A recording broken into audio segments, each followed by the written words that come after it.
Work-based learning can and should be used as an instructional strategy. Work-based learning provides students with the opportunity to better connect their career technical education with real-world experience. These modules will provide the viewer with information and tools regarding the use of quality work-based learning to enhance student learning. All right, thank you for joining us. My name is Angela Higdon. I'm a grant coordinator with the Napa County Office of Education. I've also spent the last 2.5 years as the Regional Work-Based Learning Coordinator for the Northern California Career Pathways Alliance. And I am super excited to talk about work-based learning. When I get the opportunity to go out and speak about it, I get really excited. I was one of those students who sat in my algebra class wondering when I was ever going to use this again. And now as the mom to teenagers, being able to help them connect those dots to how what they're learning in school connects to the real world is super exciting. So I want to start off by talking a little bit about why work-based learning. So why is it that work-based learning is such an important part of our students' education today?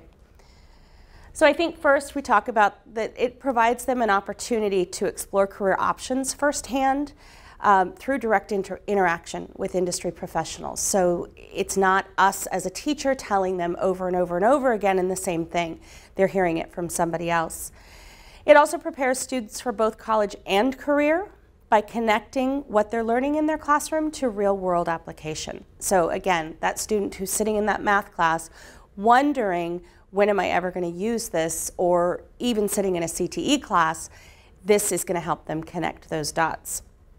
It also allows students to apply classroom learning in a professional environment. So taking that theory, taking what they're learning in class and applying that to a work environment.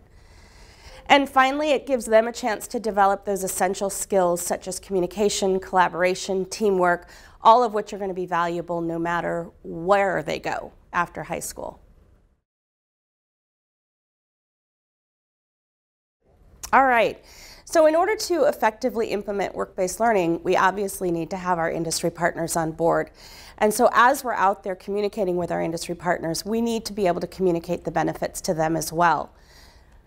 So really, probably first and foremost, is that we're creating a pipeline for their future workforce. We hear from industry all the time that there's a shortage of skilled employees out there.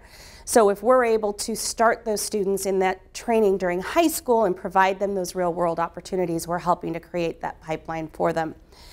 It also helps engage their employees. I used to work for a nonprofit, and we recruited employees from various companies, and what we heard from executives at those organizations is that going out into the classroom really helped to engage their employees in the work that they were doing, and they got excited about it when they could go out and talk about it.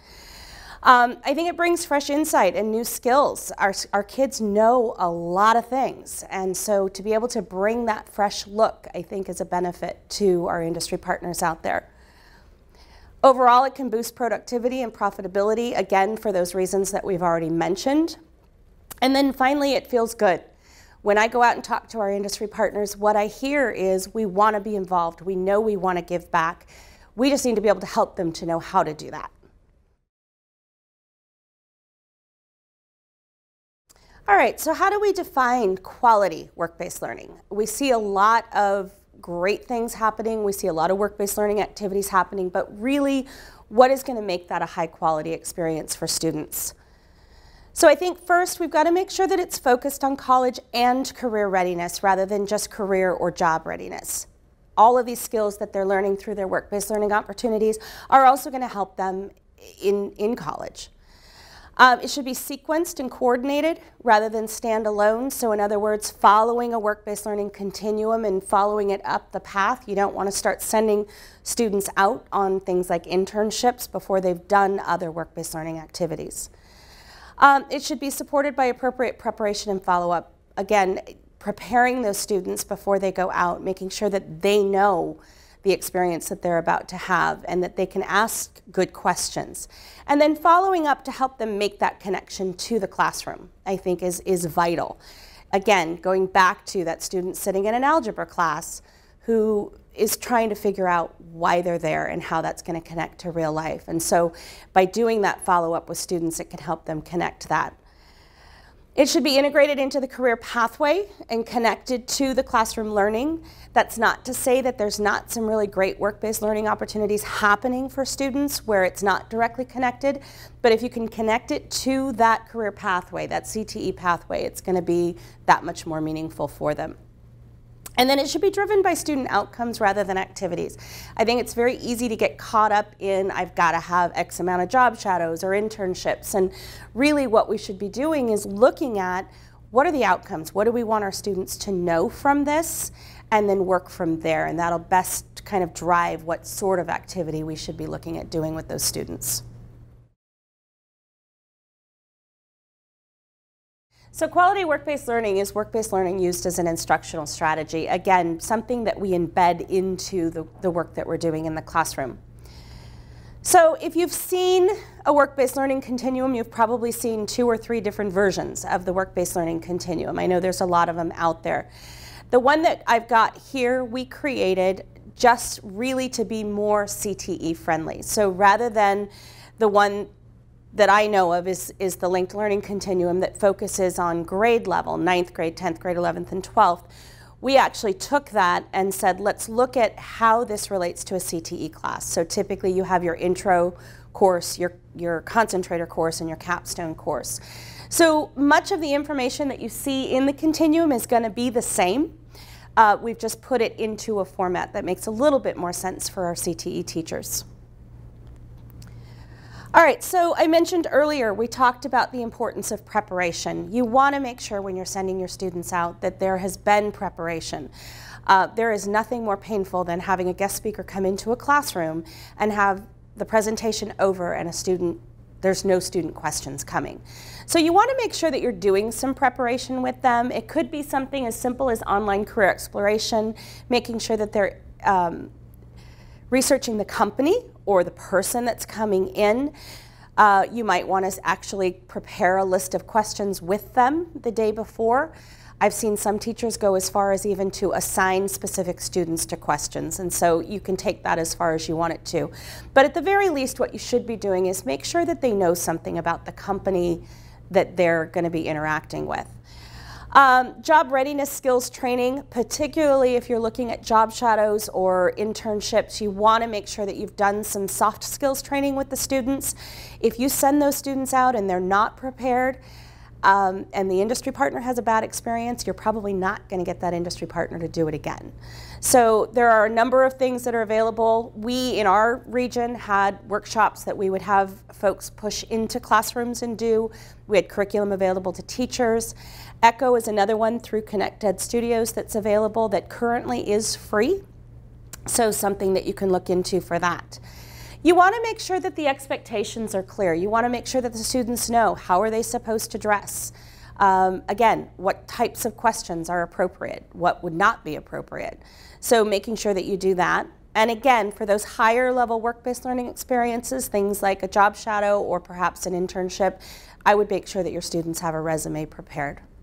So when we're talking about using work-based learning as an instructional strategy, I think one of the most important things is to really make sure that it's directly related to what's happening in the classroom. So if you're bringing in a guest speaker, for example, you want to make sure that that guest speaker is talking about something that's related to what the students are learning in the classroom.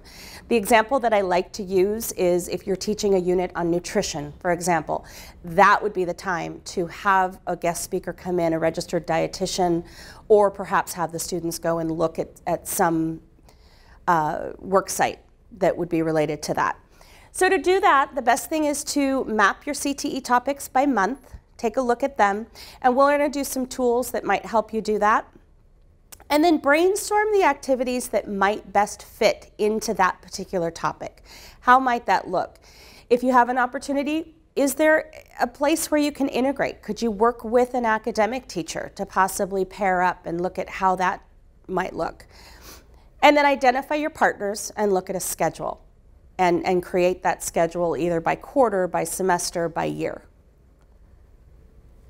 All right, so here's one tool, and there's going to be a few that we offer, but this is one example. And I always tell people, don't get caught up on the tool itself. These are some examples that we found that could be effective, but honestly, if you could sit down with a plain 8.5 by 11 sheet of paper and do this, it's really about looking at what lessons you're teaching and how work-based learning activities will best complement that. And so there's a number of tools that are available to do that. This is one of them. We've got another sample here. This was actually one of our county offices that took the tool that we introduced and modified it to make more sense for them. So that's an option. And then finally, once you've done that, if you choose to take it a step further, and we did this in our region, you can actually calendar those events out. And so there's a work-based learning calendar. This is just a way to get all of that onto one page that's easy to reference. All right, so next we're going to talk a little bit about follow-up. So in our area, one of the easiest things that we did was a Google survey. So if a student participated in a work-based learning activity, whether it would be a guest speaker coming in or going out to a worksite tour or a job shadow, we asked them all to do a Google survey. It also served as a great tool for us to track the work-based learning that was happening in our region. Another option could be team follow-up presentations, so pairing students up or even putting them in small groups and having them create a presentation and looking at, again, how did this work-based learning opportunity connect back to what they were learning in the classroom. It also, these team follow-up presentations are going to emphasize skills such as collaboration, communication, public speaking, things like that. Journal entries is another option, and again, you're bringing in some good English language arts skills in that by having them do journal entries. I spoke to one teacher who actually used those journal entries to later determine who she was going to send on internships and where they might best be placed. So that's another option. And if you do nothing else, please make sure that you have your students sending out those thank you letters. It's great that you as a teacher are doing that, but the industry partners want to hear from the students. They want to know how they impacted those students. All right, so with all of that, let's talk a little bit about some of the tools that are available. We talked about the planning tools that are available, but also how do you bring some of this into your classroom? So Nepris is one tool that I think is probably one of the most valuable yet underutilized tools out there. Nepris actually allows you to go online and put in a request for a speaker, and Nepris actually does the work for you. They go out and they recruit that industry partner, and they do it from all over the country. So if you're an engineering teacher and you're looking for a speaker to support a specific topic that you're doing, you can go in, put in that request. They ask for about 3 weeks notice, and they will connect you. And the great thing about that is then you have an opportunity to connect directly with that industry partner to shape what you want that conversation to look like. It's a live, two-way conversation. Students can ask questions. One of the things that I got super excited about was that students can actually text their questions. So if you've got those students in the back of the room that are shy, that don't want to put their hand up and ask that question that they think might be laughed at, they can text that question in and it can be answered. Another tool that I'm super excited about has been a year in the making. We just actually have officially rolled this out. It's an online work-based learning manual. This started as a group of probably about 6 or 7 CCPT, California Career Pathways Trust Consortia groups, and it has now expanded into also including the CTE Incentive Grant, technical assistance providers. But what we did is come together and we looked at all of the work-based learning activities that might happen, and we took those top 9 and put them into an online format. So you've got your introduction to work-based learning. It gives you definitions, things like that. But the great thing about this is in each one of these chapters, there's downloadable, customizable documents. So if you as a classroom teacher are having to go out and find those industry partners and you've gotten through the day and don't have any creative energy left to put that email together, it's here. And all you need to do is download that form, copy and paste it into an email and send it off to your employer. There's also samples of student reflection activities in there. For each of the activities, there's some follow-up activities that they can do, student thank you letter templates. So all of this is available at www.wblcalifornia.org and access to anybody. So you can definitely utilize that tool.